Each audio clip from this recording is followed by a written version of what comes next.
Assalamualaikum warahmatullahi wabarakatuh. Selamat pagi dan salam sejahtera. Perkenalkan, nama saya Luciano Bandares Tarigan. Saya dari Universitas Sumatera Utara, Fakultas Pertanian dan Prodi Peternakan dengan NIM 240306054. Dan di pagi hari ini saya akan bertanya kepada peternak tentang fungsi manajemen peternakan, yaitu 4P. Yang pertama adalah perencanaan. Bagaimana rencana para peternak untuk membangun usaha ternak mereka. Dan yang kedua adalah pengorganisasian. Bagaimana cara peternak mengorganisasikan usaha ternak mereka itu. Dan yang ketiga, pengawasan. Bagaimana cara para peternak mengawasi atau mengendalikan ternak mereka supaya ternak mereka tidak jatuh sakit dan lain-lain. Dan yang keempat adalah pengarahan. Bagaimana cara para peternak mengarahkan karyawan mereka untuk membangun usaha peternakan tersebut. Sekian saja penjelasan saya tentang 4P ini.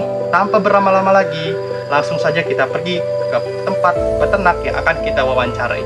Mari.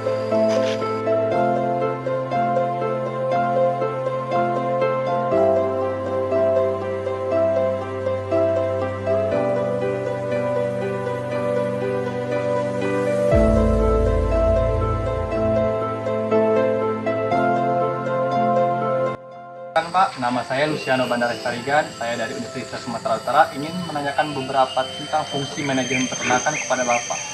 Jika ingin boleh saya tahu, bisa perkenalkan nama Bapak? Nama saya Bapak Tarigan. Bapak Tarigan. Bapak Tarigan tinggal di Dusun 4 Lobulu. Oh, oke. Jadi mari kita mulai ya pertanyaan pertama ya Pak. Ya. Ini tentang perencanaan Pak. Jadi tujuan Bapak untuk membangun usaha ternak ini apa ya Pak? Terutama untuk menambah perekonomian keluarga, untuk menambah pendapatan lah. Jadi jika harga pakan ternak itu naik, apa yang Bapak lakukan itu Pak? Terutama dimanfaatkan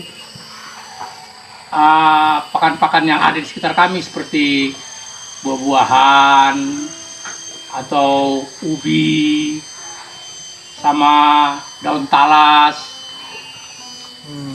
Untuk menambah pakan. Ini kalau boleh tahu ini pakannya terbuat dari apa ya? Kalau ini dedak nih, campurannya dedak di samping pelet.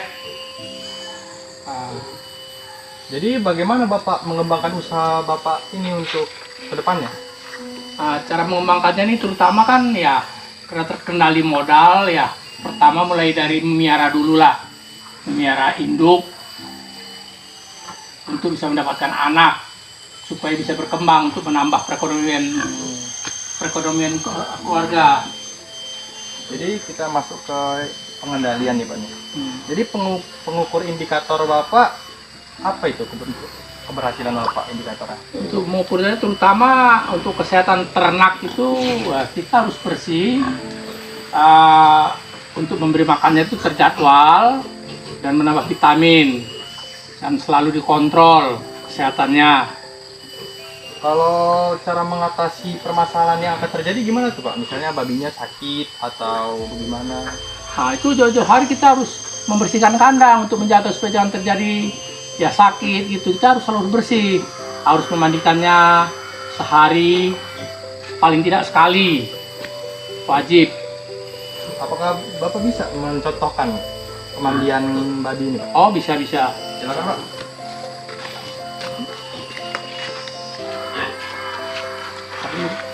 Yang digunakan airnya emang Pak.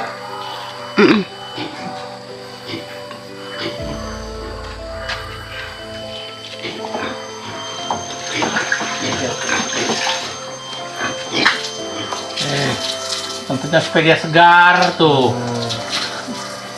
dingin, sehat, kandangnya pun bersih. Oke Pak.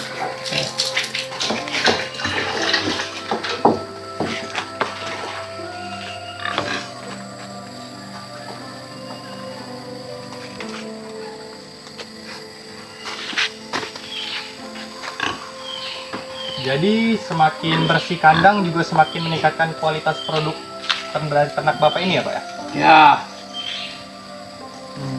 Jadi kita ini Pak, cara memastikan kualitas produk Bapak ini gimana? Ternak Bapak ini? Ya, terutama jarang kita tuh sehat, gemuk, kan gitu. Bapak tidak mempunyai karyawan ya Pak ya? Oke. Saya tidak mempunyai karyawan, ini hanya kolektif aja secara keluarga. Jadi untuk pengarahan kita lewatkan saja ya Pak ya. Kita ganti untuk pengarahan diri Bapak sendiri aja ya Pak ya. Ya. Jadi gimana tuh Bapak membangun kinerja yang produktif dan positif di tempat kerja Bapak ini? Ya, terutama jadwal kita itu harus pasti ditentukan untuk cara memberi makan pagi dan sore itu. Jangan sampai terlambat. Dan jangan lupa juga menambah vitaminnya. Ya boleh tahu hal apa yang terjadi misalnya kita memberi makan babi ini secara terlambat? Terutama ya babi itu juga kan ya marah lah, berisik karena dia meminta makan, maka jangan sampai terlambat gitu. Jadi ini kita sudah masuk yang ketiga, pengkoordinasian. Jadi bagaimana Bapak mengatasi masalah yang akan terjadi yang tidak sesuai rencana Bapak, di luar dari rencana Bapak? Ya, itu terutama apabila ada penyakit-penyakit yang mendadak itu kita harus laporlah kepada kesehatan setempat yang sudah disiapkan oleh desa setempat lah gitu. Ya, contohnya seperti flu babi selama ini kan harus langsung koordinasi. Jadi jika Bapak sudah koordinasi, apakah langsung dilakukan penanganan? Atau Biasanya selalu ditinjau, dilihat apakah benar ada terjangkit penyakit gitu.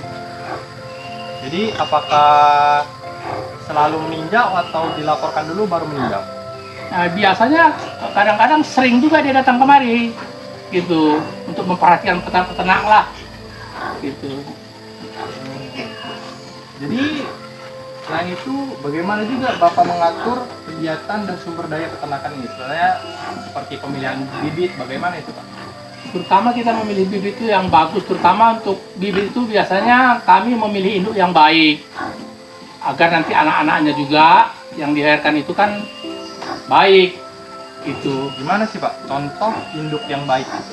Dan anak-anaknya itu gimana Pak? Contoh yang sehat.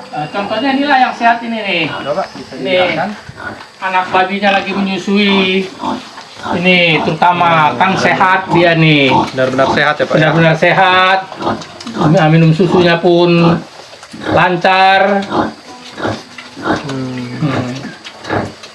Inilah yang bakal jadi bibit-bibit selanjutnya untuk perkembangan peternakan saya ini. Ya Pak. Jadi kalau menurut pandangan Bapak, pemerintah itu peduli gak Pak untuk UMKM peternakan ke bawah ini Pak? Sebetulnya sebagian pemerintah juga sebetulnya peduli, tapi bisa dikatakan peduli itu ya kita masyarakat ini kan tidak bisa dalam arti mengharapkan pemerintah saja. Kita juga kan harus berusaha. Apabila ada kendala-kendala baru kita koordinasi dengan pemerintah setempat agar kita bisa dapat bantuan. Itu maksudnya. Jadi kesimpulannya itu Pak, bahwa pemerintah memang kurang begitu peduli pada UMKM ke bawah menengah ini ya Pak ya. Ya, sebetulnya Mereka begitulah. lebih peduli kepada UMKM yang tinggi ya Pak ya. Ya. Perusahaan-perusahaan besar dan lain-lain. Ya. Jadi ini saya ada saran nih Pak untuk Bapak untuk kedepannya. Ya. Jadi Bapak ini kan sudah terlihat banyak tuh Pak babinya ya Pak ya. Ya. Udah mulai sehat, udah mulai ada kandang-kandangnya. Mungkin Bapak bisa menambah pekerja untuk Bapak dan bisa menerapkan pengarahan. Jadi Bapak bisa menerapkan pengarahan, bisa mengarahkan karyawan Bapak untuk meningkatkan produktivitas ternak Bapak ini. Jadi itu saja saran saya pada Bapak ini. Terima kasih Bapak sudah menjawab pertanyaan-pertanyaan saya mengenai fungsi manajemen dalam peternakan ya Pak ya. Sekali lagi terima kasih Pak. Ya. Dan untuk para penonton terima kasih juga sudah menonton. Semoga video ini menambah wawasan para penonton juga yang ingin berternak babi atau lainnya.